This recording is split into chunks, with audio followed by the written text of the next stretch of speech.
Donc en 2007, Renaissance numérique est créée sur une mobilisation de différents acteurs économiques et universitaires qui s'inquiètent de l'absence de toute politique numérique dans les programmes des candidats. Et depuis lors, Renaissance numérique n'a eu de cesse de faire un travail pédagogique et d'alimenter le débat public sur les questions qui sont posées par la transformation digitale de la société, avec une visée et une portée citoyenne et avec la volonté de développer une société numérique inclusive. Donc, et vos travaux se sont portés sur l'agriculture. Alors effectivement, en 2015, on a publié un livre blanc sur ce que l'on a appelé les défis de l'agriculture connectée. C'est un ensemble de travaux qui, depuis, a été complété par d'autres travaux, notamment avec des réflexions approfondies sur la question des données dans le monde agricole, qui nous semble être un des enjeux extrêmement saillants des années à venir dans la recomposition des chaînes de valeur du monde agricole. Ces travaux qu'on a menés à partir de 2014 étaient la suite d'un certain nombre de travaux que nous avions menés sur les questions de santé-nutrition et qui nous ont amenés à réfléchir sur la transformation digitale de l'agriculture. Alors, quels vont être les grands impacts du numérique sur la transformation digitale des exploitations ? Alors, au niveau des exploitations, il y a tout un ensemble de technologies qui vont se déployer, si ce n'est déjà le cas dans certaines d'entre elles. Ce qu'on appelle évidemment l'agriculture dite de précision, c'est-à-dire une capacité, grâce à un certain nombre de technologies digitales, de limiter les intrants, donc de permettre d'avoir une gestion à la fois plus écologique, mais aussi plus économique des exploitations. Donc, il y a l'ensemble, on va dire, une augmentation de l'efficacité productive de l'exploitation.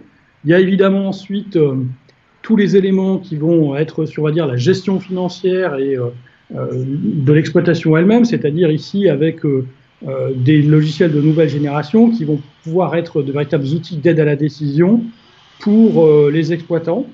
Et puis, il y a un dernier point qui nous semble, nous, être des plus importants, c'est que le numérique, c'est aussi la possibilité de réactiver certains modes de distribution comme les circuits courts et de les réinventer.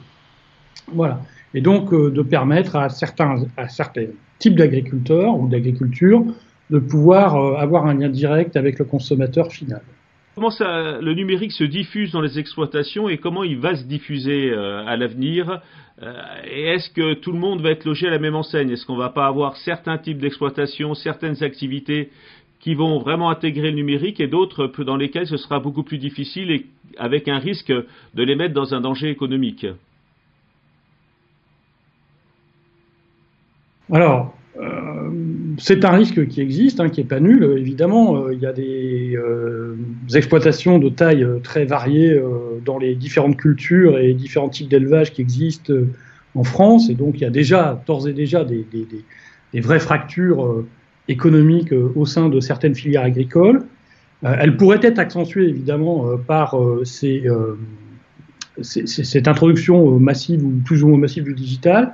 Elle peut être freinée aussi, évidemment, par une question assez importante sur laquelle Renaissance numérique n'a eu de cesse d'attirer l'attention des pouvoirs publics et notamment de l'ARCEP, c'est la question de la couverture du territoire.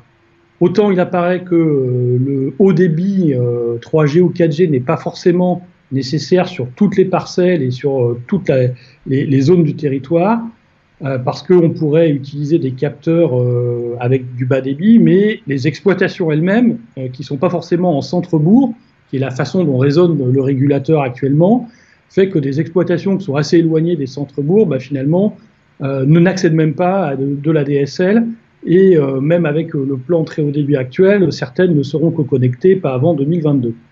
Et donc, effectivement, il y a un risque que certaines exploitations soient, on va dire, écartées ou tenues à l'écart de cette transformation importante.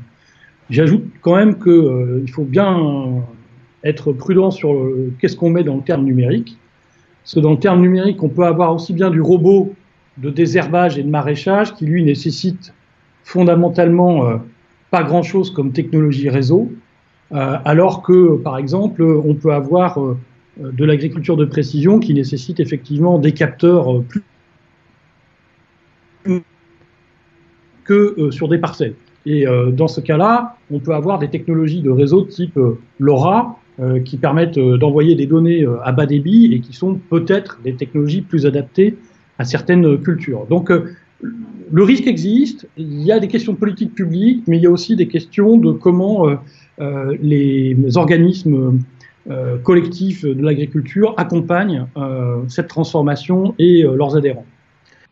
Alors se pose une grande question qui est la question de la formation. Comment former les agriculteurs, les éleveurs, mais aussi leurs salariés, voire les saisonniers, puisqu'ils sont récurrents dans l'agriculture? Alors, c'est effectivement une question qu'on a très vite rencontrée, et je dois dire que ça a été pour moi une grande surprise de découvrir que si on a de très bonnes écoles d'agriculture en France de tout type de niveau, très excellentes, on va dire, dans la formation technique à la production, ce qui m'a surpris, c'est l'absence de formation tournée vers, on va dire, les chaînes aval et vers la consommation finale. Autrement dit, et ça c'est pas moi qui le dis, c'est beaucoup d'autres auteurs qui pointent la grande transformation qu'est le numérique, c'est-à-dire une reconnexion différente avec le consommateur final et la prise de pouvoir dans certaines filières par le consommateur final. Dans l'agriculture, il peut se passer ça, et il nous semble donc, nous, assez important qu'en termes de formation, les futurs agriculteurs soient vraiment préparés à ce qui va se passer dans l'aval, parce que c'est par l'aval qu'un grand nombre de transformations de l'agriculture vont s'opérer. Que ce soit au travers d'applications mobiles pour vérifier le taux de pesticides dans certains produits alimentaires, et donc par la collecte de données que vont générer les consommateurs, il y aura des transformations importantes qui vont s'opérer. La vente en ligne, les circuits courts nécessitent aussi une compréhension de la demande finale, et tous ces aspects nécessitent des compétences, par exemple dans le domaine du marketing, qui s'est fortement digitalisé au cours des 15 dernières années. Et toutes ces compétences-là, aujourd'hui, nous apparaissent assez importantes pour que les agriculteurs puissent dialoguer avec différents acteurs ou eux-mêmes opérer, on va dire, des circuits de distribution vers l'aval en maîtrisant les différentes composantes marketing de la compréhension de l'offre. Mais qui va les former? Alors, qui va les former? Il y a des écoles d'agriculture pour ça, me semble-t-il, dont la responsabilité, effectivement, de mon point de vue, serait de les former à ces enjeux-là. Parce qu'ils nous apparaissent déterminants. Il y a aussi un deuxième type de compétences qui sont des compétences, on va dire, plus techniques autour des métiers du numérique et de la donnée. Il nous semble, nous, assez fondamental, et c'est le cas dans toutes les industries, que ce soit la santé, que ce soit la chimie ou d'autres, ou l'automobile. Les données vont jouer un rôle essentiel dans la recomposition des chaînes de valeur. Et donc, si les agriculteurs n'ont pas, à minima, une culture de la donnée, ça ne veut pas dire que ce sont eux qui vont la traiter, mais il faut qu'ils comprennent comment elle est générée, quels sont les dispositifs qui permettent de la traiter, comment ils peuvent l'utiliser eux-mêmes à des fins d'amélioration de leurs exploitations ou de leur distribution. Sans une culture de la donnée, il y a un grand risque que les agriculteurs soient dépossédés, encore une fois, de la valeur. Or, il serait quand même assez paradoxal de voir que le numérique est un moyen, nous semble-t-il, pour les agriculteurs de récupérer une partie de la valeur qui leur échappe aujourd'hui. Il ne faudrait pas qu'à l'occasion de cette transformation numérique, on assiste au phénomène inverse où il y a une accentuation de la capture de la valeur par certains acteurs, notamment techniques, dans les chaînes intermédiaires. Donc on voit très bien qu'au niveau de la formation initiale avec les écoles d'ingénieurs, les écoles d'agriculture, on pourra très bien former ces nouvelles générations, mais les agriculteurs, c'est une population qui vieillit, c'est une population atomisée sur tout le territoire. Comment aller au plus près de l'agriculteur pour le former?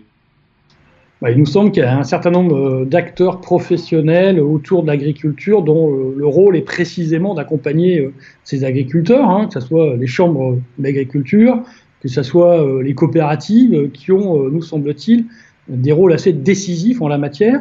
Il y a des éditeurs de logiciels également qui jouent un rôle assez important dans les exploitations agricoles, qui eux aussi ont un rôle, à notre avis, dans la formation et la formation continue des agriculteurs à ces sujets-là. Et puis, sous réserve qu'on connecte les exploitations, évidemment, il y a la possibilité de la formation en ligne. qui nous apparaît être aussi une possibilité. Enfin, j'ajoute que il y a une bonne partie des agriculteurs qui ont quand même utilisé les réseaux sociaux, je pense notamment à Twitter, et sur lequel il y a des partages entre eux d'expériences. Et donc ici, il y a aussi cette logique du digital qui est j'apprends par moi-même grâce à une communauté dans laquelle je m'insère grâce au réseau numérique. Très bien, je vous remercie.